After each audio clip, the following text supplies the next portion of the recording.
और आइए शुरुआत करेंगे, संसद भी लिए चलेंगे आपको, वहां की बात भी करेंगे, लेकिन उससे पहले मैं आपको बताने जा रहा हूं आज की एक बड़ी खबर। बाबा पर जज ने क्लास लगा दी।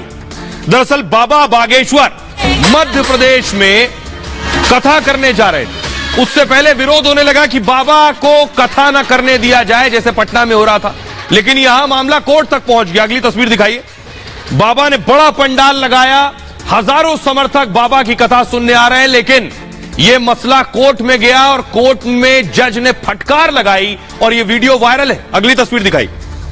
यह आप देख रहे हैं, ये जज साहब बैठे और ये वकील है।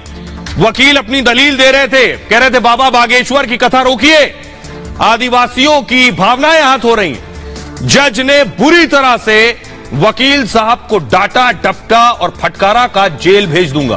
पहले जरा सुनिए, फिर पूरा मामला बताऊंगा। सर्वे आदिवासी बदतमीजी करना भूल जाओगे सारी। इसमें तुम लोगों ने ये सोच लिया है कि बदतमीजी करके तुम जो है अपने आप के लिए बहुत बड़ी टीआरपी कलेक्ट कर लोगे। ये बदतमीजी करना भूल जाओगे सारी। हाँ, तो तुम्हें वकालत करने का सिखाया नहीं कि कैसे कोर्ट से बात की जाती है। और जरा भी उल्टी सीधी बहस करी, यहीं से जेल भेजूंगा मैं। और जरा भी उल्टी सीधी बहस करी, यहीं से जेल भेजूंगा मैं। माइंड यू, सारी वकालत खत्म हो जाएगी, समझ गए? You should know how to argue in high court. किसने भेजा है आपको? प्रावधान वही तो बता रहा हूँ, आप समझने को तैयार नहीं है। कॉन्स्टिट्यूशन में जो प्रावधान है वो बता रहा हूँ मैं। नहीं, यू टॉक प्रॉपर्ली। हाँ, बताइए। हाँ, आप सुनने को तैयार है नहीं है, कुछ भी बोले जा रहे हैं जबरदस्त। अरे, let notice be issued for contempt against the council. शुभ नाम बताइए आपका। मैंने आपसे सवाल क्या पूछा था? पहले तो आप सुन ही नहीं रहे। मैंने आपसे सवाल क्या पूछा था? पहले मेरा सवाल बताइए। वो सवाल ये मैं जो आर्गूमेंट, पहले मेरा सवाल का उत्तर दीजिए आप। मैं आर्गूमेंट कर रहा हूँ, उसको आप पहले सुने। आर्गूमेंट सुने। हम नहीं सुनेंगे आपका आर्ग्यूमेंट। आर्गूमेंट सुने। हम नहीं सुनेंगे आपका आर्ग्यूमेंट। नहीं। आप सवाल का उत्तर देंगे जब तक नहीं सुनेंगे। और इस तरीके से अगर आप बहस करेंगे तो कंटेम्प्ट का नोटिस इशू करेंगे, आपको जेल भेजेंगे। सर्वे आदिवासी बदतमीजी करना भूल जाओगे सारी। इसमें तुम लोगों ने ये सोच लिया है कि बदतमीजी करके तुम जो है अपने आप के लिए बहुत बड़ी टीआरपी कलेक्ट कर लोगे। ये बदतमीजी करना भूल जाओगे सारी। हाँ, तो तुम्हें वकालत करने का सिखाया नहीं कि कैसे कोर्ट से बात की जाती है। और जरा भी उल्टी सीधी बहस करी, यहीं से जेल भेजूंगा मैं। और जरा भी उल्टी सीधी बहस करी, यहीं से जेल भेजूंगा मैं। माइंड यू, सारी वकालत खत्म हो जाएगी, समझ गए?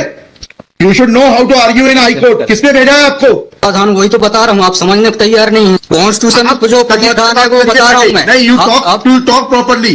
हाँ, बताइए। हाँ, आप सुनने को तैयार है नहीं है, कुछ भी बोले जा रहे हैं जबरदस्त। अरे, let notice be issued for contempt against the council. शुभ नाम बताइए आपका। मैंने आपसे सवाल क्या पूछा था? पहले तो आप सुन ही नहीं रहे। मैंने आपसे सवाल क्या पूछा था? पहले मेरा सवाल बताइए। वो सवाल ये मैं जो आर्गूमेंट, पहले मेरा सवाल का उत्तर दीजिए आप। मैं आर्गूमेंट कर रहा हूँ, उसको आप पहले सुने। आर्गूमेंट सुने। हम नहीं सुनेंगे आपका आर्ग्यूमेंट। आर्गूमेंट सुने। हम नहीं सुनेंगे आपका आर्ग्यूमेंट। आप सवाल का उत्तर देंगे जब तक नहीं सुनेंगे। और इस तरीके से अगर आप बहस करेंगे तो कंटेम्प्ट का नोटिस इशू करेंगे, आपको जेल भेजेंगे। जज साहब का गुस्सा क्यों था, जरा आइए अब मैं आपको बताता हूं। पूरा मामला क्या था कि बाबा बागेश्वर की कथा ना होने पाए, कैसे भी बाबा बागेश्वर को रोक लिया जाए, बाबा पहुंचने ना पाए, पंडाल ना लगना पाए। देखिए जरा, हुआ यह कि बागेश्वर धाम की कथा के खिलाफ याचिका लगाई गई, रोक लो बाबा को। एमपी के बालाघाट में रामकथा पर आपत्ति जताई गई, आदिवासियों की भावना आहत होने की दलील दी गई कि बाबा कथा करेंगे तो आदिवासियों की भावनाएं आहत हो जाएंगी। याचिका में कहा गया रामकथा से भावना आहत होती है।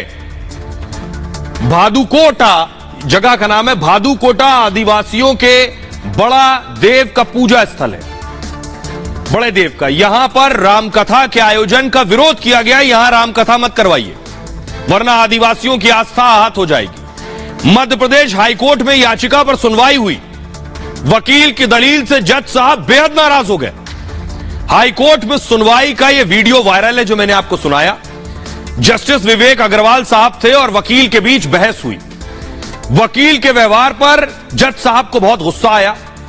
जज साहब के सवालों का वकील सही से जवाब नहीं दे पा रहा था। सुनवाई के दौरान जज ने वकील को फटकारा, बागेश्वर सरकार के खिलाफ याचिका को खारिज कर दिया। अब जरा सुनिए क्या कुछ दलील दे रहा था वकील, जिसके बाद जज साहब को गुस्सा आया। सुनिए। बताइए, बड़ा देव भगवान स्थल जो है जी, वहां से जुड़ी हुई क्या मान्यताएं हैं और उन मान्यताओं का कैसे किसी के कथावाचन करने से अपमान होता है? दो सवालों के जवाब दीजिए, फिर आगे बढ़ते हैं। उनके पूर्व से पहले बताइए क्या मान्यताएं हैं, वहां लिखा है आपने पिटीशन में, उनकी क्या मान्यताएं हैं? माय लॉर्ड में आप कहते हैं कि किसी की मान्यता है तो उस मान्यता के संबंध में विस्तृत विवरण होना चाहिए याचिका में। क्या विवरण है बताइए। इसमें माय लॉर्ड में पढ़ के बता रहा हूँ। कहां से पढ़ के बता रहे हैं? पिटीशन में। हाँ बताइए, पैराग्राफ नंबर। पैराग्राफ 1 है हमारा। द पिटिशनर है दी है आपको, लगवाई है, उनसे इतना तो समझ लीजिए हम आपसे सवाल क्या पूछ रहे हैं। दिक्कत यही होती है कि उस वकील को खड़ा कर देते हैं, इसको सवाल का उत्तर देने का भी वो नहीं है। I am asking you a direct question that when you से ऑन पेज 12 कि बड़ा देव भगवान स्थल है और उससे आदिवासियों की मान्यताओं को, आत्मसम्मान को ठेस पहुंचेगी। मैंने आपसे सवाल पूछा, इस बड़ा देव भगवान से जुड़ी हुई क्या मान्यताएं हैं और उन मान्यताओं को किसी कथा के करने से कैसे। आपने जज साहब को सुन लिया आपने। अब मैं आपको बताता हूं कि दरअसल वकील साहब से जज साहब ने सवाल क्या पूछे, और जो सवाल पूछे उस पर वो जवाब भी नहीं दे पाए। अब देखिए जरा जज साहब के सवाल। जज साहब ने पूछा, आप किसकी तरफ से आए हैं, याचिका क्या लेकर आए हैं आप? वकील ने कहा कि सर्व आदिवासी समाज के अध्यक्ष गोवर्धन मरावी की तरफ से मैं याचिका लाया हूं। जज ने कहा, लेकिन सर्व आदिवासी समाज ने मरावी को अध्यक्ष माना, इसकी जानकारी आपकी याचिका में तो है नहीं। सर्व आदिवासी समाज किसके लिए काम करता है, इसकी भी जानकारी नहीं है। आप किसकी तरफ से आए? जज ने कहा, धीरेन्द्र शास्त्री की कथा से आदिवासियों की भावना आखिर कैसे आहत होती है, मुझे बताइए। वकील ने कहा, इस पर सही से जवाब नहीं दे सके वकील साहब, और जब जवाब नहीं दे सके, इसे मूव कीजिए प्लीज, इस पर आप कहीं और कथा करवाने के आदेश दीजिए, वकील ने यह कहा। जज ने कहा, आप कौन होते हैं ये तय करने वाले कि कार्यक्रम कहां होगा? अगर उल्टी सीधी बहस की तो जेल भेज देंगे। किसने भेजा है, यहां सारी वकालत खत्म हो जाएगी। इसके खिलाफ अवमानना का नोटिस जारी कीजिए, जज ने कहा, और इनको जेल भेजेंगे। जज साहब इतना गुस्सा हो गए, आपको हाईकोर्ट में बहस करने का तरीका नहीं मालूम है। वकील ने कहा, इसके बाद संविधान की दलील देने की कोशिश करता है वकील। जज ने कहा, पहले जो सवाल मैंने पूछा उसके जवाब दीजिए। हिंदी अंग्रेजी दोनों भाषा में सवाल पूछ लिया मैंने आपसे, पहले उन सवालों का जवाब दीजिए, फिर संविधान पर आते हैं। और यह बहस हुई, इस पर जज ने डांटा। अब सुनिए जरा पूरा मामला क्या है। वकील बता रहा है कि आखिर वो क्यों आया है, ठीक से पता भी नहीं है वकील को कि बाबा बागेश्वर का विरोध क्यों कर रहा है। सुनिए जरा। पहले आपको ये तो बताना पड़ेगा क्या मान्यताएं हैं और उन मान्यताओं का किस प्रकार से कुठाराघात होगा, उन मान्यताओं पर, उन मान्यताओं का हनन होगा, अपमान होगा, ये तो समझाइए आप हमको। ये कॉन्स्टिट्यूशन में प्रावधान, वही तो बता रहा हूँ, आप समझने को तैयार नहीं है। कॉन्स्टिट्यूशन में प्रावधान है, ये मान्यताओं का उत्तर है। कॉन्स्टिट्यूशन में प्रावधान, प्लीज कॉन्स्टिट्यूशन में जो प्रावधान है वो बता रहा हूँ मैं। नहीं, यू टॉक प्रॉपरली। आप ये मान्यता, ये आदिवासियों की मान्यताएं हैं, कॉन्स्टिट्यूशन में कहाँ दी है, पढ़ के बताइए। बता रहा हूँ ना। हाँ बताइए। हाँ, आप सुनने को तैयार है नहीं है, कुछ भी बोले जा रहे हैं जबरदस्त। अरे let notice be issued for contempt against the council. शुभ नाम बताइए आपका। हाई लॉर्ड में नहीं, फर्स्ट आपको, आप कंटेम्प्ट का नोटिस जारी कर रहे हैं, उसका जवाब दीजिएगा। आपको हाईकोर्ट में बहस करने का तरीका नहीं मालूम है। Issue notice against the petitioner. Article Shri, आपका शुभ नाम बताइए। आर्टिकल 51 में प्रावधान है, वो मैं बता रहा हूँ। मैंने आपसे सवाल क्या पूछा था? पहले तो आप सुन ही नहीं रहे। मैंने आपसे सवाल क्या पूछा था, पहले मेरा सवाल बताइए। उस सवाल, ये मैं जो आर्गुमेंट, पहले मेरा सवाल का उत्तर दीजिए आप। मैं आर्गुमेंट कर रहा हूँ, उसको आप पहले सुने। आर्गुमेंट सुने। हम नहीं सुनेंगे आपका आर्ग्यूमेंट, नहीं। आप सवाल का उत्तर देंगे जब तक नहीं सुनेंगे। और इस तरीके से अगर आप बहस करेंगे तो सॉरी। अब आप दूसरा सवाल सुनिए, उसका उत्तर दीजिए पहले, फिर संविधान पढ़ेंगे। ये सर्व आदिवासी समाज कौन है और किसने ऑथराइज किया है आपको ये पिटीशन फाइल करने के लिए? सर्वे आदिवासी। ये बदतमीजी करना भूल जाओगे सारी। लॉर्ड, इसमें तुम लोगों ने ये सोच लिया है कि बदतमीजी करके तुम जो है अपने आप के लिए बहुत बड़ी टीआरपी कलेक्ट कर लोगे। ये बदतमीजी करना भूल जाओगे सारी। हाँ, तो तुम्हें वकालत करने का सिखाया नहीं कि कैसे कोर्ट से बात की जाती है। और जरा भी उल्टी सीधी बहस करी यहीं से जेल भेजूंगा मैं। और जरा भी उल्टी सीधी बहस करी यहीं से जेल भेजूंगा मैं। माइंड यू, सारी वकालत खत्म हो जाएगी, समझ गए? You should know how to argue in high court. किसने भेजा है आपको? प्रावधान वही तो बता रहा हूँ, आप समझने को तैयार नहीं है। कॉन्स्टिट्यूशन में जो प्रावधान है वो बता रहा हूँ मैं। नहीं, यू टॉक प्रॉपरली। हाँ, बताइए। हाँ, आप सुनने को तैयार है नहीं है, कुछ भी बोले जा रहे हैं जबरदस्त। अरे, let notice be issued for contempt against the council. शुभ नाम बताइए आपका। मैंने आपसे सवाल क्या पूछा था? पहले तो आप सुन ही नहीं रहे हैं। मैंने आपसे सवाल क्या पूछा था? पहले मेरा सवाल बताइए। वो सवाल ये मैं जो आर्गूमेंट, पहले मेरा सवाल का उत्तर दीजिए आप। मैं आर्गूमेंट कर रहा हूँ उसको आप पहले सुने। आर्गूमेंट सुने। हम नहीं सुनेंगे आपका आर्ग्यूमेंट। आर्गूमेंट सुने। हम नहीं सुनेंगे आपका आर्ग्यूमेंट। नहीं। आप सवाल का उत्तर देंगे जब तक नहीं सुनेंगे। और इस तरीके से अगर आप बहस करेंगे तो कंटेम्प्ट का नोटिस इशू करेंगे, आपको जेल भेजेंगे। तो जज ने ऐसे फटकारा, याचिका खारिज कर दी। और याचिका खारिज होने के बाद बाबा की कथा हुई, क्योंकि अगले दिन ही होनी थी। कथा शुरू हो गई बाबा की मध्य प्रदेश के बालाघाट में। कथा हुई, बाबा को पता चला कि मेरी कथा रुकवाने के लिए लोग कोर्ट तक गए थे। तो बाबा ने कथा के दौरान ही विरोधियों की भी जय जय की और उनकी भी, जो कोर्ट गए थे कथा रुकवाने, उनकी भी जय। सुनिए।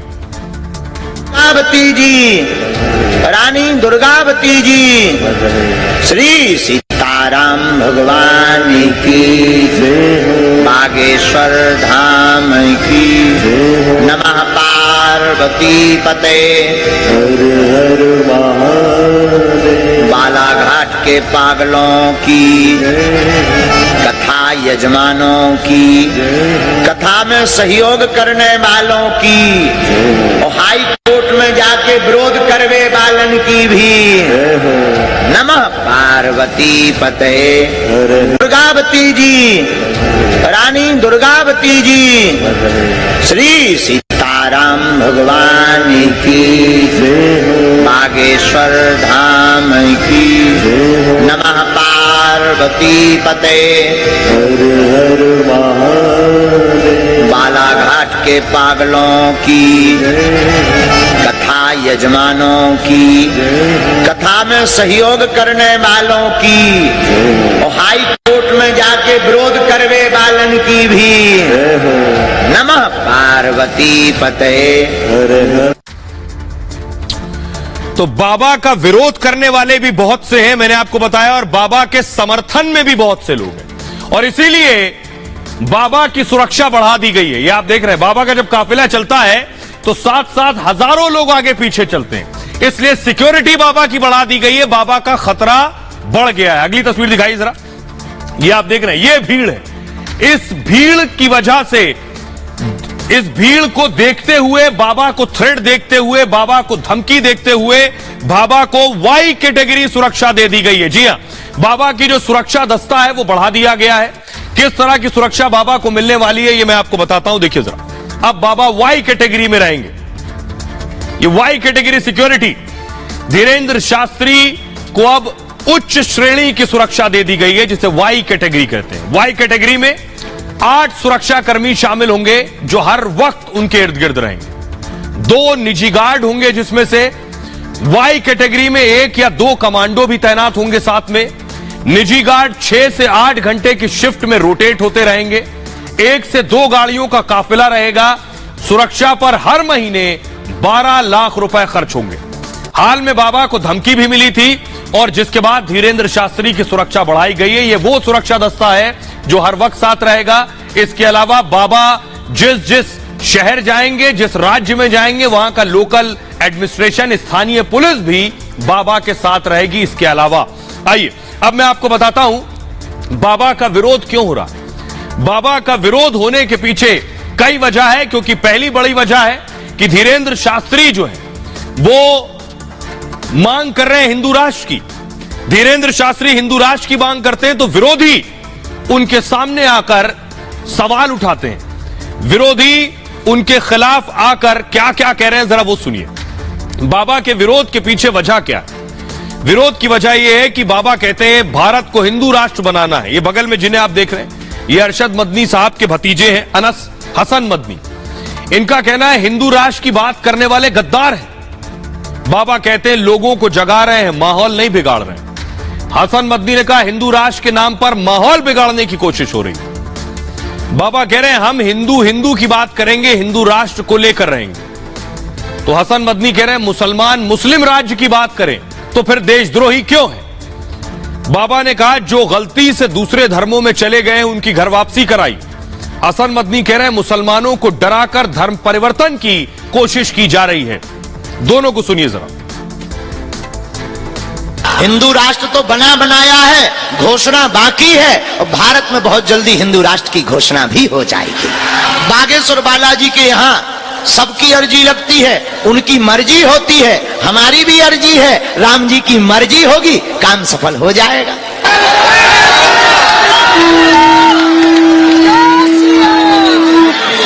लोगों के कहने में मत पड़ा करो, इनको कहने दो। अब भारत हिंदू राष्ट्र बनकर के ही रहेगा। उन लोगों को गद्दारी का सर्टिफिकेट नहीं दिया जाता जो आज इस मुल्क के अंदर ये आवाज लगा रहे हैं कि इस मुल्क को हिंदू स्टेट बनना चाहिए। इस मुल्क को हिंदू स्टेट बनाने के लिए जो कोशिशें कर रहे हैं, असल गद्दार वो है इस देश के, जो देश के अंदर रहकर इस मुल्क को हिंदू स्टेट बनाने की बात कर रहे हैं। विरोध अपनी जगह है, लेकिन बाबा की लोकप्रियता भी तेजी से बढ़ रही है। इतनी तेजी से बढ़ रही है कि बाबा, ये लंदन की तस्वीर आप देख रहे हैं, बाबा पर फिल्म बनने जा रही है। जी हां, बाबा पर फिल्म बनने जा रही है और उसकी शूटिंग लंदन में होगी। देखिए जरा फिल्म पे बाबा का किरदार क्या होगा, कैसी फिल्म होगी जो बाबा पर फिल्म बनने जा रही है, कहां कहां इसकी शूटिंग होने वाली है। देखिए जरा, बाबा हीरो बन गए। ये तस्वीर से आपको अंदाजा होगा, चारों तरफ लाइट, कैमरा और एक्शन के इर्द गिर्द रहते हैं। बागेश्वर महाराज पर फिल्म बन रही है। इस फिल्म के बारे में बताऊं, इसका नाम है द बागेश्वर सरकार। इस नाम से फिल्म बनेगी। फिल्म की जो स्क्रिप्ट है, कहानी है, वो पूरी लिखी जा चुकी है और बीते 1 साल से फिल्म की स्क्रिप्ट पर काम चल रहा था। अब तक धीरेन्द्र शास्त्री से बातचीत की गई, उसके बाद इसकी कहानी लिखी गई है। जल्द ही बाबा बागेश्वर पर फिल्म की शूटिंग भी शुरू हो जाएगी और धीरेन्द्र कृष्ण शास्त्री के जीवन पर यह फिल्म बन रही है। फिल्म में बाबा के संघर्ष को दिखाया गया है कि बाबा ने कैसा संघर्ष किया और किस दौर से गुजरे, कम उम्र में कैसे इतना लोकप्रिय हुए हैं, यह भी दिखाया जाएगा। भोपाल, छतरपुर और लंदन में फिल्म की शूटिंग होनी है। इस फिल्म के निर्देशक हैं विनोद तिवारी और विनोद तिवारी इससे पहले 3 फिल्में बना चुके हैं। बागेश्वर महाराज पर फिल्म अगले साल यानी 2024 में रिलीज हो जाएगी। इतना ही नहीं, अब मैं आपको दिखाने जा रहा हूं बाबा बागेश्वर का एक और नया अवतार। ये देख रहे हैं, बाबा बागेश्वर कल क्रिकेट खेलते भी नजर आए। ये तस्वीर तो आप एक देख रहे हैं, लेकिन बाबा बागेश्वर हर रोज क्रिकेट खेलते हैं। जरा स्कोर देखिए, आईपीएल के खिलाड़ी भी पीछे पड़ जाएंगे बाबा के स्कोर के आगे। देख रहे हैं आप, ये पिच आप देख रहे हैं और ये बाबा का बैटिंग स्टाइल देख रहे हैं। बाबा बागेश्वर क्रिकेट के बेहद शौकीन है और हर दिन क्रिकेट खेलना इन्हें बहुत पसंद है। जब वक्त मिलता है मैदान पर चले आते हैं। कथा के साथ साथ क्रिकेट की भी व्यवस्था होती है जहां कथा करने जाते हैं। सागर में बाबा ने ताबड़तोड़ बल्लेबाजी की, करीब 50 मिनट तक बाबा ने बैटिंग की। अब जरा स्कोर देखिए, बाबा बागेश्वर ने 16 चौके 19 छक्के मारे। चौके और छक्के से 178 रन बना दिए, 178 रन। भक्तों, श्रद्धालुओं ने उनकी बैटिंग का लुत्फ उठाया है। तो सिर्फ कथा नहीं करते हैं बाबा, पर्चा नहीं खोलते हैं, क्रिकेट भी खेल लेते हैं। आइए खबरों में आगे बढ़ते हैं। आज की एक और बड़ी खबर है, दिन भर जिस पर बवाल होता रहा है, इस खबर पर लोगों में गुस्सा भी है, आक्रोश भी है। खबर यह है कि मोदी विरोध में संसद का अपमान क्यों। हर हिंदुस्तानी यह जानना चाहता है कि भव्य संसद बनकर खड़ी हुई है इमारत, देश के लिए गर्व का विषय है, फख्र का विषय है कि देश को नई संसद मिल रही है। भव्य इमारत है, हाईटेक इमारत है, इस पर सभी को खुशी है। अगली तस्वीर दिखाई, इन तस्वीरों को देखकर सभी को लग रहा है यूनाइटेड नेशंस जैसी इमारत है। अंदर की तस्वीर देखिए, इतनी हाईटेक इमारत है, सांसदों को भी गर्व होना चाहिए, लेकिन गर्व नहीं है, विरोध है। क्यों? क्योंकि यह इमारत उनका कहना है मोदी ने बनवाई, इसलिए विरोध है। विरोध इसलिए है कि अगली तस्वीर दिखाइए कि मोदी इसका उद्घाटन करेंगे, मोदी ने शिलान्यास किया, इसलिए विरोध है। सवाल यह है कि आखिर विरोध करने वाले कौन कौन है? देखिए जरा, विरोध इस कदर कि बॉयकॉट कर दिया है, कह रहे हैं संसद का जब उद्घाटन होगा तो हम नहीं जाएंगे। और सिर्फ 4 दल नहीं है, देश के 19 दल ये कह रहे हैं कि वो बॉयकॉट करेंगे। सोचिए, ये प्रधानमंत्री मोदी का घर नहीं है, ये देश की संसद है जिसका सबको सम्मान होना चाहिए। ये सांसद जो बॉयकॉट कर रहे हैं, ये पार्टियां जो बॉयकॉट कर रही हैं, ये लोकतंत्र के जरिए चुने हुए सांसद हैं और ये लोकतंत्र के मंदिर के उद्घाटन पर जाने को तैयार नहीं। देखिए जरा कौन कौन से लोग हैं, ये आप देख रहे हैं, ये वो पार्टियां हैं जो मोदी के साथ हैं, यानी संसद भवन के उद्घाटन में जाने वाले लोग हैं, जिसमें Shiromani Akali Dal, TDP, BJD, YSR और बीएसपी, ये 5 दल जो उद्घाटन में जाएंगे। अब मैं आपको बताता हूं कौन कौन खिलाफ है, जो कह रहे हैं हम नहीं जाएंगे। TMC, Samajwadi party, JDU, NCP, Congress, ये खिलाफ है, कह रहे हैं हम नहीं जाएंगे। असदुद्दीन ओवैसी, नेशनल कॉन्फ्रेंस, फारूक अब्दुल्ला की पार्टी, उद्धव ठाकरे की पार्टी, लालू यादव की आरजेडी और केजरीवाल की आम आदमी पार्टी, इनके सांसद भी उद्घाटन में नहीं जाएंगे। सीपीआईएम, सीपीआई और डीएमके, ये सब बॉयकॉट कर रहे हैं। एमडीएमके, आरएलडी, जेएमएम, इतने दल, इतनी पार्टियां ये कह रही हम नहीं जाएंगे। देश के लोग देख भी रहे हैं और सुन भी रहे हैं, वो लोग भी देख रहे हैं जिन्होंने इन सांसदों को चुनकर भेजा है उस संसद में अपनी आवाज उठाने के लिए। ये उस संसद में जाने को तैयार नहीं, उस संसद का और लोकतंत्र का अपमान कर रहे हैं। सुनिए जरा पहले पॉलिटिकल लीडर्स को सुनिए। संसद के उद्घाटन में अगर आप महामहिम राष्ट्रपति को ही नहीं बुला रहे हैं तो फिर क्या बचता है?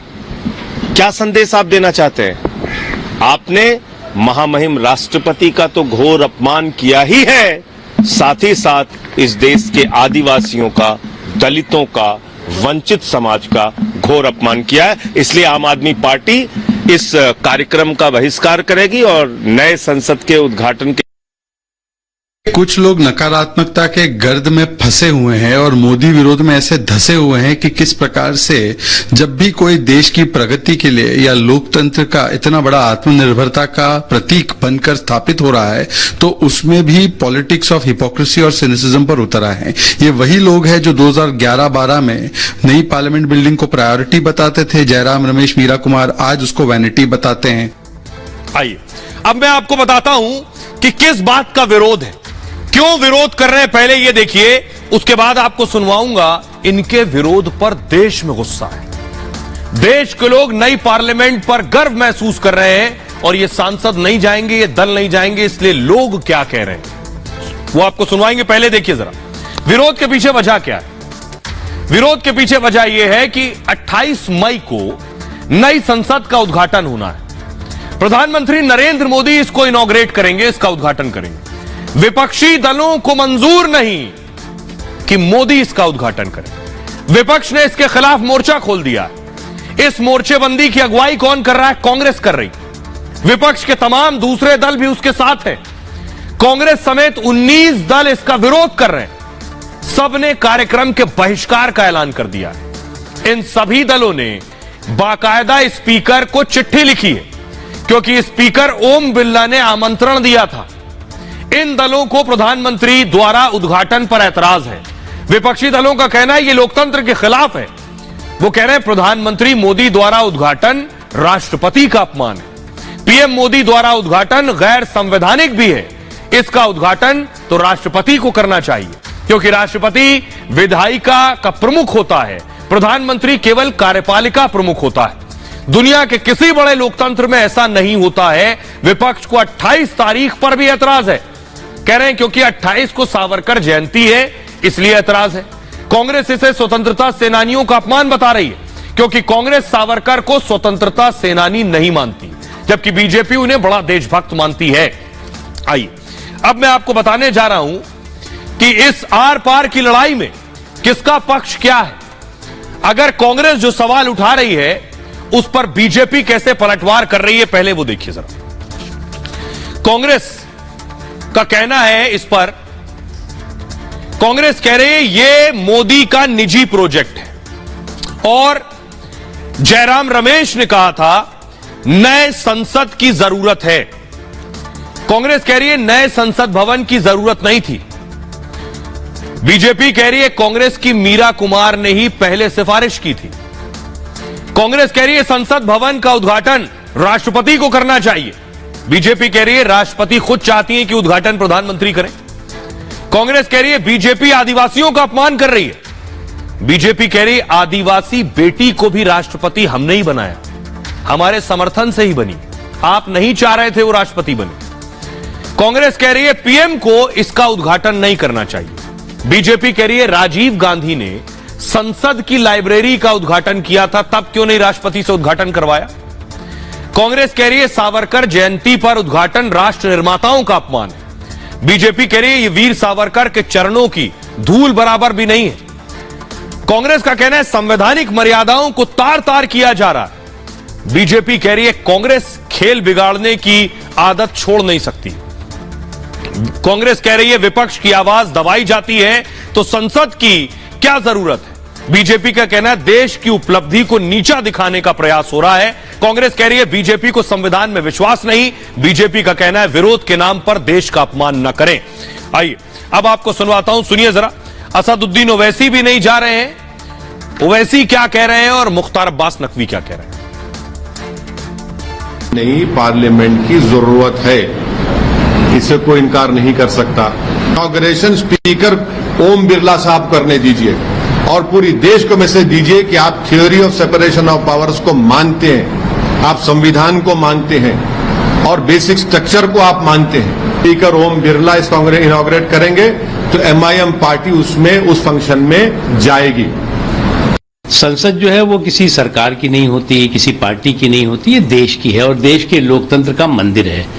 और इस देश के लोकतंत्र के मंदिर में भी आपका जो है वो निगेटिविटी और नकारात्मकता अगर भरी होगी तो इससे आप समझ सकते हैं कि इनका देश के बारे में, देश के संविधान के बारे में, देश की संसद के बारे में उनकी सोच क्या है। अब मैं आपको बताने जा रहा हूं लोग क्या कह रहे हैं। जब लोगों को पता चला उनके चुने हुए सांसद नहीं जा रहे, 19 पार्टियां देश की संसद के उद्घाटन में नहीं जाएंगी, लोग क्या कह रहे हैं।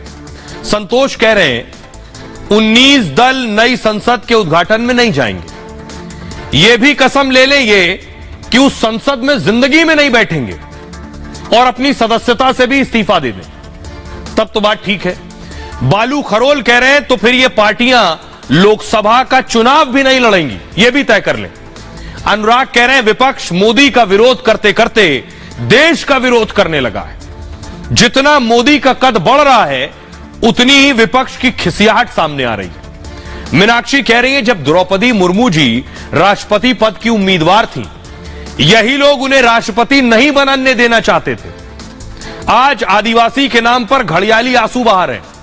विनीता सिंह कह रही है राष्ट्रपति चुने जाने पर जो लोग द्रौपदी मुर्मू जी का मजाक उड़ा रहे थे वो आज केवल पाखंड कर रहे हैं। नीरज कुमार दुबे कह रहे हैं नई संसद के लिए मोदी ने जितनी अदालती लड़ाइयां लड़ी हैं और विजय पाई है, उसके बाद उद्घाटन का हक तो सिर्फ उन्हीं को बनता है। टिंकू वेंकटेश कह रहे हैं किसी अन्य प्रधानमंत्री ने कभी ऐसा नहीं किया।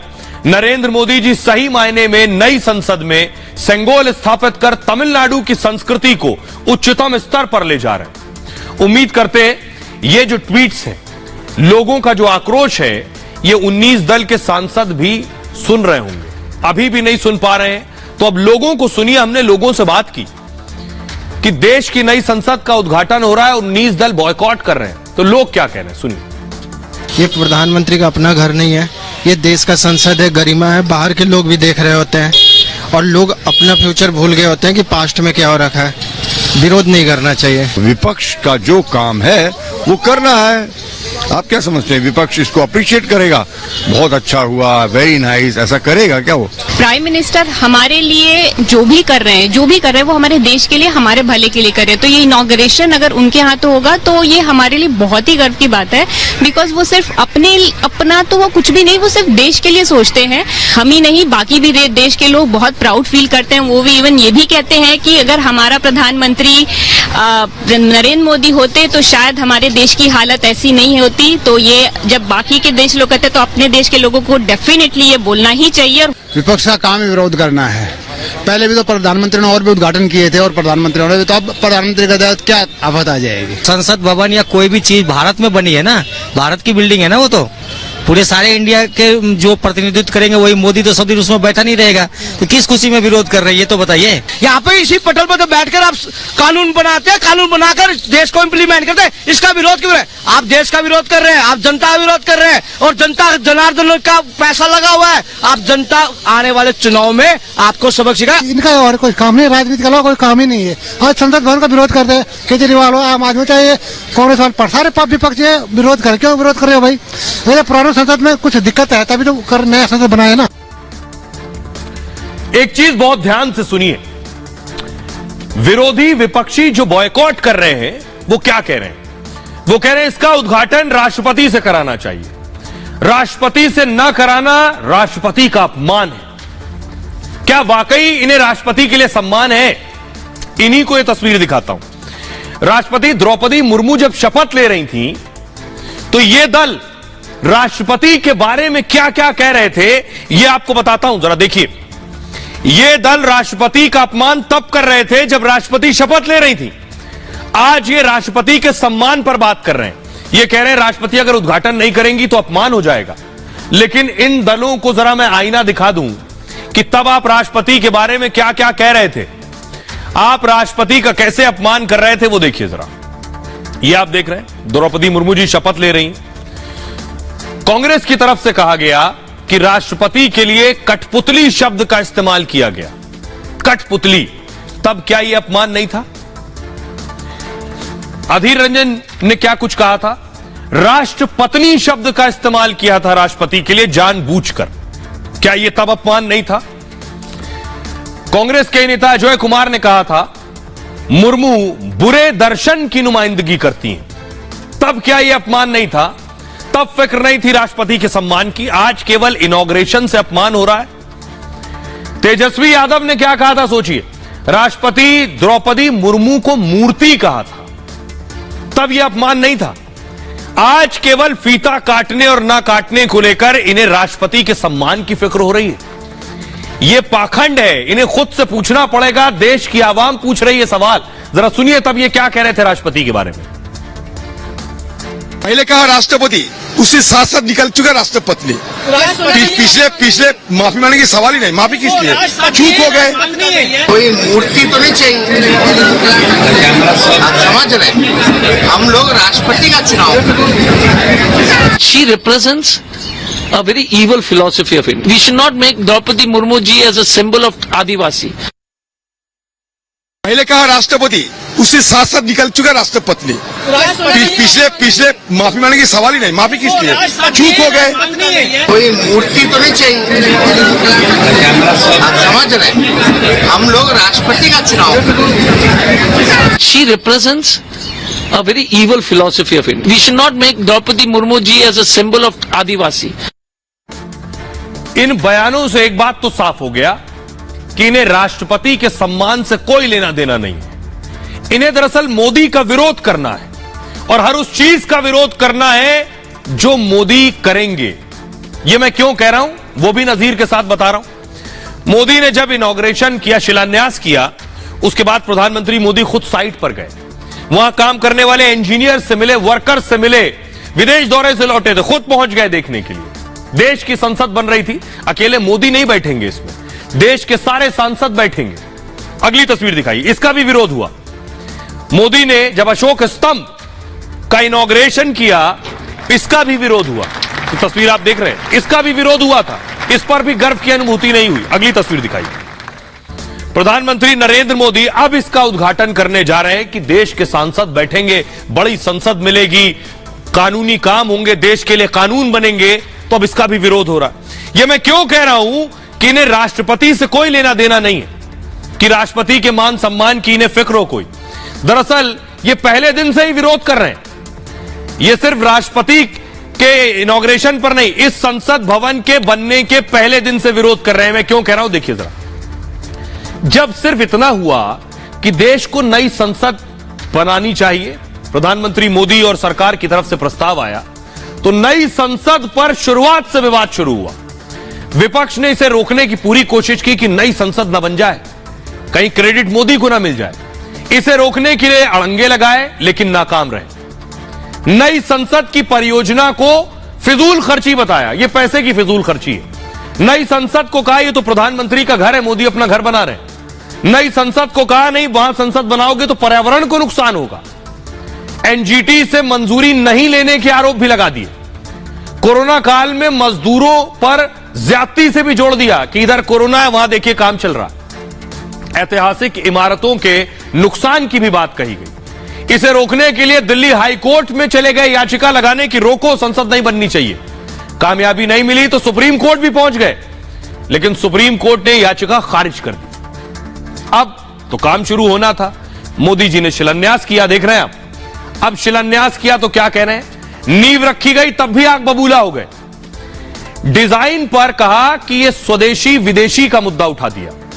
कांग्रेस ने कहा संसद का जो नक्शा है यह पेंटागन की कॉपी है, अमेरिका के रक्षा मंत्रालय से कॉपी कर लिया नक्शा। वो बात खत्म हो गई, बिल्डिंग बन गई, अशोक स्तंभ लगाया गया। अशोक स्तंभ के अनावरण पर फिर विवाद शुरू कर दिया। बोले कांग्रेस ने अशोक स्तंभ को लेकर सवाल उठाए। कहा शेरों के चेहरे की जो भाव भंगिमा है यह ठीक नहीं है। कांग्रेस ने कहा अशोक स्तंभ में ये जो शेर हैं ये गुस्सा ज्यादा कर रहे हैं। अब वो भी बात आगे बढ़ गई। अब आ गया उद्घाटन का वक्त। 28 मई को नई संसद का उद्घाटन होना है। प्रधानमंत्री मोदी इसका उद्घाटन करेंगे, तो इसमें भी कुछ बवाल करना है। विपक्ष को यह भी पसंद नहीं कि मोदी कैसे फीता काट दें। मोदी उद्घाटन पर आपत्ति है कि मोदी उद्घाटन ना करें। विपक्ष को उद्घाटन की तारीख पर भी एतराज है कि इस तारीख को क्यों कर रहे हो। 28 मई को वीर सावरकर की जयंती है, तो 29 को कुछ और हो सकता था, 30 को कुछ और हो सकता था। सावरकर पर कांग्रेस बीजेपी में हमेशा तकरार रहती है। तो अब आप समझ गए होंगे कि इन्हें ना राष्ट्रपति से लेना देना है, ना नई संसद से। इन्हें नफरत तो मोदी से है, इन्हें विरोध तो सिर्फ मोदी का करना है। आइए अब मैं आपको दिखाने जा रहा हूं। बीजेपी कह रही है राष्ट्रपति राष्ट्रपति कर रहे हैं ये, तो फिर आखिर ये तस्वीर दिखा रही है बीजेपी। फुल स्क्रीन लीजिए।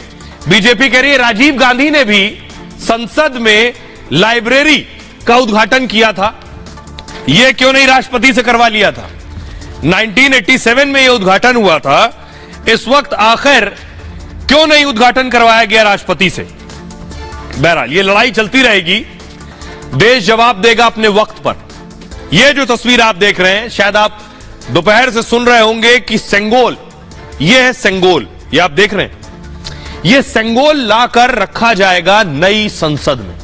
तो आपको बताता हूं यह सेंगोल है क्या, दरअसल कहां से आएगा, इसका ताल्लुक क्या है, इसकी बुनियाद क्या है, यह आपको बताता हूं। और प्रधानमंत्री नरेंद्र मोदी इसे नई पार्लियामेंट में क्यों रख रहे हैं, देखिए जरा। यह है सेंगोल। सेंगोल तमिल भाषा से निकला हुआ शब्द है, तमिल भाषा से, और इसकी उत्पत्ति जो है सेम्मई शब्द से हुई है। इसका अर्थ होता है धर्म, सच्चाई, निष्ठा। सेंगोल एक तरह का भारतीय राजदंड भी कहते हैं इसे, जो सम्राट की शक्ति अधिकार का प्रतीक है। इसे न्याय, निष्पक्ष शासन का प्रतीक भी कहते हैं। सेंगोल को 28 मई को नई संसद में रख दिया जाएगा। इसे स्पीकर की कुर्सी की बगल में स्थान मिलेगा। अभी सेंगोल तमिलनाडु के तंजौर के एक मठ में, और जिसे प्रधानमंत्री मोदी हासिल करेंगे और संसद में रखेंगे। राजदंड सेंगोल के शीर्ष पर अगर आप देखें, इसके आगे नंदी विराजमान है, देख रहे हैं आप, सबसे आगे नंदी का तस्वीर है, जो भारत के समृद्ध इतिहास का भी प्रतीक है। यह जो सेंगोल है, यह चोल शासन काल में संप्रभुता का प्रतीक बना। इसे सत्ता हस्तांतरण के दौरान सौंपा जाता था, यानी जब पावर ट्रांसफर हो। आजादी के वक्त यह पंडित नेहरू जी को सौंपा गया था और इसे अंग्रेजों ने पंडित नेहरू को सौंपा था उस दौर में, यानी पावर ट्रांसफर की थी। बाद में प्रयागराज संग्रहालय में इसे रखा गया और अब इसे लाकर नई संसद में रखा जाएगा। सुनिए जरा गृह मंत्री ने आज इस संगोल पर क्या कुछ कहा। 14 अगस्त 1947 की रात को लगभग 10:45 पर पंडित जवाहरलाल जी ने विशेष रूप से तमिलनाडु से आए हुए अधिनियम से सेंगोल को स्वीकार किया था। साम्राज्यों के समय में सत्ता के हस्तांतरण की प्रक्रिया का एक सटीक इतिहास रेखांकित कर इस सेंगोल की प्रक्रिया को चिन्हित किया और पंडित नेहरू को बताया कि हमारे यहां हमारी परंपरा में इस सेंगोल के माध्यम से सत्ता के हस्तांतरण की प्रक्रिया को अधिकृत किया गया है। इस नए पार्लियामेंट को बनाने की सोच 1991-92 में शुरू हुई थी, जब नरसिम्हा राव जी प्रधानमंत्री थे। तो तभी कुछ नक्शा भी बना था तब, और नया और बड़ा पार्लियामेंट बनाने के पीछे एक धारणा थी, क्योंकि 2026 तक ये तय किया गया था कि 2026 तक कोई पार्लियामेंट की सीट नहीं बढ़ेगी। 2026 के बाद सीटें बढ़ेंगी, क्योंकि लोक संख्या बहुत बढ़ गई है, 5 गुना बढ़ी है, कॉन्स्टिट्यूंसियां 4 गुना 5 गुना इस बीच में बढ़ी है। तो ये तय हुआ था 91-92 में, जब नक्शे वक्शे बनाए गए थे, जगह देखी गई थी। आइए, संसद का विरोध हो रहा है, संसद का बॉयकॉट हो रहा है, यानी मोदी ने जिसमें हाथ लगा दिया उसका विरोध करेंगे। ऐसा ही विरोध किसका कर रहे थे आपको याद होगा, राम मंदिर का विरोध भी ऐसा ही कर रहे थे, बनने से पहले भी और अब जब बन रहा है उसके बाद भी। बहुत से लोगों ने यू टर्न लिया चुनाव और वोट की वजह से, लेकिन भव्य राम मंदिर बन रहा है, इसका भी मोदी योगी से ताल्लुक है, इसलिए विरोध। लेकिन आपको सुनवाने जा रहा हूं, बड़ा दिलचस्प है कि समाजवादी पार्टी तो बॉयकॉट कर रही, समाजवादी पार्टी उन 19 दलों में शामिल है जो संसद के उद्घाटन का विरोध करेगी, लेकिन उन्हीं के नेता रामगोपाल यादव का टेक कुछ और है। सुनिए जरा। देखिए, संसदीय लोकतंत्र में असली कार्यकाल का तो प्रधानमंत्री होता है, इसलिए इस पर अगर कोई सवाल उठाता है तो मैं कुछ नहीं कहना चाहता। देखिए, संसदीय लोकतंत्र में असली कार्यकाल का तो प्रधानमंत्री होता है, इसलिए इस पर अगर कोई सवाल उठाता है तो मैं कुछ नहीं कहना चाहता। खबरों में आगे बढ़ते हैं। आज की एक और बड़ी खबर दिखाने जा रहा हूं, विरोधियों को वो भी अच्छी नहीं लगेगी। क्यों? क्योंकि ऑस्ट्रेलिया में प्रधानमंत्री नरेंद्र मोदी छा गए। प्रधानमंत्री ने वहां से फ्लाइट ले ली है वापसी के लिए। ये जो तस्वीर मैं आपको दिखा रहा हूं, प्रधानमंत्री को आज ऑस्ट्रेलिया में गार्ड ऑफ ऑनर दिया गया। फुल स्क्रीन लीजिए जरा। प्रधानमंत्री को गार्ड ऑफ ऑनर दिया गया, ये आप देख रहे हैं। प्रधानमंत्री ऑस्ट्रेलिया के पीएम से मिल रहे हैं और अगली तस्वीर दिखाई जरा, ये आप देख रहे हैं ऑस्ट्रेलिया के हार्बर ब्रिज पर दोनों राष्ट्राध्यक्षों की मुलाकात हुई। और खास तौर पर देखिए, ये जो हार्बर ब्रिज है तिरंगे के रंग में रंगा हुआ है, ये भारत के लिए सम्मान है। अगली तस्वीर दिखाई जरा। और ये मैं दिखाने जा रहा हूं, ऑस्ट्रेलिया में जब सुबह का अखबार पहुंचा लोगों के घरों में, तो चाय के साथ जब अखबार आया तो पहले फ्रंट पेज पर मोदी की फोटो थी। फुल स्क्रीन लीजिए जरा सारे न्यूज़पेपर। अब आप देखिए जरा, एक एक अखबार आप देखिए, फोटो किसका आई। ऑस्ट्रेलिया के अखबार दिखा रहा हूं मैं आपको। ऑस्ट्रेलिया के अखबार पर प्रधानमंत्री मोदी और वहां के पीएम एंथनी एल्बनीज, दो लोगों की फोटो छपी हुई थी, ये देख रहे हैं। जितने अखबार थे सब में मोदी की तस्वीर थी ऑस्ट्रेलिया में। और आइए, ऑस्ट्रेलिया के अखबार क्या लिख रहे थे जरा वो देखिए। ऑस्ट्रेलिया का अखबार सबसे पहले मैं आपको दिखा रहा हूं। द ऑस्ट्रेलियन ने लिखा, मोदी एल्बनीज की बड़ी सी तस्वीर लगाई थी और अखबार में पीएम मोदी की तारीफ की। मोदी ने द बॉस के तौर पर एंट्री ली। मोदी को सुनने के लिए 20,000 से ज्यादा लोग जुटे। मोदी को लेकर लोगों की उत्सुकता हैरान करने वाली थी। द फाइनेंशियल रिव्यू ने लिखा, नमस्ते Australia, Modi rocks Sydney. Modi ने सिडनी को झूमने पर मजबूर कर दिया।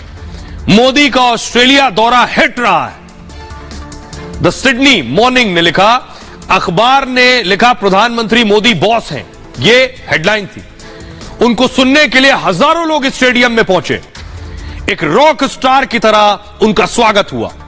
मोदी ने दिग्गज स्पिनर शेन वॉर्न का भी जिक्र किया। उनकी मौत पर भारत में भी शोक था। हेरल्ड सन ने लिखा, मोदी की रैली में हजारों की भीड़ उमड़ पड़ी। स्वागत में पूरा स्टेडियम तालियों से गूंज उठा। मोदी ने सिडनी के सबसे बड़े इलाके में रैली की। किसी विदेशी नेता के लिए ऐसा समर्थन बहुत कम दिखता है। तो अखबार मोदी की तस्वीरों के साथ पटे पड़े थे। आइए अब मैं एक और तस्वीर दिखाने जा रहा हूं। मोदी का स्वागत हुआ, लेकिन ऐसा नहीं है कि मोदी ने वहां अपनी बात नहीं रखी स्वागत के बाद। यह तस्वीर आप देख रहे हैं, ऑस्ट्रेलिया में पिछले दिनों मंदिरों पर हमला हुआ, हिंदू मंदिरों पर। यह एक तस्वीर है। अगली तस्वीर दिखाई जरा। यह आप देख रहे हैं, लिख दिया गया खालिस्तान जिंदाबाद। हिंदुस्तान के बारे में अभद्र भाषा का इस्तेमाल किया गया। तो मोदी ने इस मुद्दे को भी ऑस्ट्रेलिया में उठाया। इस पर भी मोदी ने अपना गुस्सा जाहिर किया। बेशक वहां आप देखिए, वहां के प्रधानमंत्री किस तरह से मोदी का वेलकम कर रहे थे, लेकिन मोदी ने अपनी बात भी रखी और यह भी इशारों इशारों में कहा कि यह हम हरगिज बर्दाश्त नहीं करेंगे। ऑस्ट्रेलिया के पीएम से बातचीत की और मंदिरों पर हो रहे हमले का मुद्दा भी उठाया इस बातचीत में। कहा, रिश्तों को कोई आघात पहुंचाए हमें यह मंजूर नहीं है। 2023 में ही हमले की कई घटनाएं सामने आई। मेलबर्न से ब्रिस्बेन तक मंदिरों पर हमले हुए, खालिस्तानी समर्थकों पर हमले का आरोप लगा और खुलेआम पोस्टर लगाए गए, धमकियां दी गई। उस दौरान ऑस्ट्रेलिया के पीएम ने मोदी को भरोसा दिया है कि अलगाववादी तत्वों पर भी कड़ी कार्रवाई करेंगे, मंदिरों को पूरी सुरक्षा दी जाएगी, ऐसे तत्वों को बिल्कुल बर्दाश्त नहीं करेंगे। आइए आपको सुनवाता हूं प्रधानमंत्री नरेंद्र मोदी ने क्या कुछ कहा, सुनिए। ऑस्ट्रेलिया में मंदिरों पर होने वाले हमलों और अलगाववादी तत्वों की गतिविधियों के संबंध में हमने पहले भी बात की थी और आज भी हमने बात की है। भारत और ऑस्ट्रेलिया के सौहार्दपूर्ण रिश्तों को कोई भी तत्व अपने विचारों या अपने एक्शन से आघात पहुंचाए, ये हमें स्वीकार्य नहीं है। प्रधानमंत्री अल्बनीजी ने इस संदर्भ में जो कदम उठाए हैं, मैं इसके लिए उनको धन्यवाद देता हूं। साथ ही उन्होंने मुझे एक बार फिर आश्वस्त किया है कि वो ऐसे तत्वों के विरुद्ध सख्त एक्शन लेते रहेंगे। आइए अब एक तस्वीर मैं आपको दिखाने जा रहा हूं। प्रधानमंत्री नरेंद्र मोदी दरअसल ऑस्ट्रेलिया से, ये देख रहे हैं, सिडनी से रवाना हो रहा है भारत के लिए। तस्वीर आप देख रहे हैं प्रधानमंत्री नरेंद्र मोदी की, कुछ वक्त पहले की तस्वीर है। प्रधानमंत्री जिस वक्त रवाना हो रहे थे और तैयारी यह है कि प्रधानमंत्री जब भारत में लैंड करेंगे तो उनका भव्य स्वागत किया जाएगा। हजारों की भीड़ प्रधानमंत्री नरेंद्र मोदी का स्वागत करेगी। ये देख रहे हैं वतन वापसी की तस्वीरें। प्रधानमंत्री सिडनी से रवाना हो गए। आइए खबरों में आगे बढ़ते हैं। अब आपको लिए चलते हैं पड़ोसी मुल्क जहां बवाल मचा है। बवाल के बाद अब योगी आदित्यनाथ याद आ रहे हैं पाकिस्तान में। पाकिस्तान में बाबा वाला इलाज हो रहा है। योगी आदित्यनाथ जो बुलडोजर से कार्रवाई करते हैं, पाकिस्तान को भी लग रहा है यही तरीका बचा है विरोधियों से निपटने का। अगली तस्वीर दिखाई जरा। इमरान खान के जो करीबी हैं उन पर अब शहबाज शरीफ बुलडोजर चलवा रहे हैं और घर ढा रहे हैं। अगली तस्वीर दिखाई जरा, फुल स्क्रीन लीजिए जरा। ये जो मैं आपको दिखा रहा हूं, ये तस्वीर इमरान खान के करीबी की है जिस पर बुलडोजर चला दिया गया है।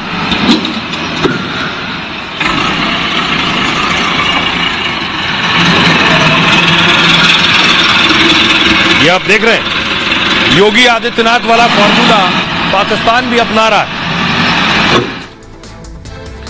अब देख रहे हैं आप, शहबाज शरीफ भी योगी के नक्शे कदम पर है। पाकिस्तान में फिर उत्तर प्रदेश के सीएम योगी की चर्चा हो रही है। पाकिस्तान सीएम योगी वाला एक्शन अपना रहा है। योगी की तरह उपद्रवियों से निपटने की तैयारी है। पाकिस्तान में इमरान समर्थकों के घर बुलडोजर चला। बुलडोजर से कई दंगाइयों का घर ध्वस्त कर दिया गया। इमरान का साथ देने वालों के अवैध अतिक्रमण पर भी वार हुआ है, ठीक वैसे ही जैसे यूपी में बाबा का बुलडोजर चलता है। यूपी में अपराधी माफिया बाबा के इलाज से खौफ खाते हैं। इमरान समर्थकों के उत्पात से पाकिस्तान सरकार परेशान है। 9 मई को इमरान समर्थकों ने पाकिस्तान में आग लगा दी थी। सेना के मुख्यालय समेत कई जगह तोड़फोड़ और आगजनी की थी और फिर ऐसे हालात ना हो इसके लिए योगी वाला इलाज कर दिया। मतलब योगी की तरह दंगाइयों पर एक्शन की तैयारी है। और 18 मार्च को भी पाकिस्तान में ऐसे ही बुलडोजर चला था। तब इमरान समर्थक पुलिस और सेना से भिड़ गए थे आपस में। आइए अब मैं आपको दिखाता हूं उस वक्त हुआ क्या था। जिस वक्त तस्वीर दिखाई जरा, ये आप देख रहे हैं, इस तरह से आगजनी हुई थी पाकिस्तान में। फुल स्क्रीन लीजिए जरा तस्वीर, ये आप देख रहे हैं, इस तरह से आग लगाई गई। जिसके बाद अब अगली तस्वीर दिखाई जरा, इमरान की करीबी है जिनका नाम है खतीजा, इन पर एक्शन हुआ है। यह बताया जा रहा है कि जिन्ना हाउस में आग लगाने वालों में शामिल थे। अगली तस्वीर दिखाई जरा खतीजा की, इनको अरेस्ट कर लिया गया। इमरान की समर्थक, पीटीआई की समर्थक है खतीजा। अगली तस्वीर दिखाई। उसके बाद इन्हें अरेस्ट करने के बाद ये देखिए इस वैन में ले जाया गया है। अब इन पर बड़ा एक्शन होने वाला है। ये एक्ट्रेस भी है वहां, ये फैशन डिजाइनर भी है, पीटीआई इमरान खान की करीबी भी है। और जिन्ना हाउस में जो आग लगाई गई थी उसमें खदीजा का नाम है। बहरहाल ये भारत की बात है। मैं इतना ही, आप अपना बहुत ख्याल रखिए। एक छोटे से ब्रेक के लिए रुक रहे हैं, लौट रहे हैं कुछ और बड़ी खबरों के साथ।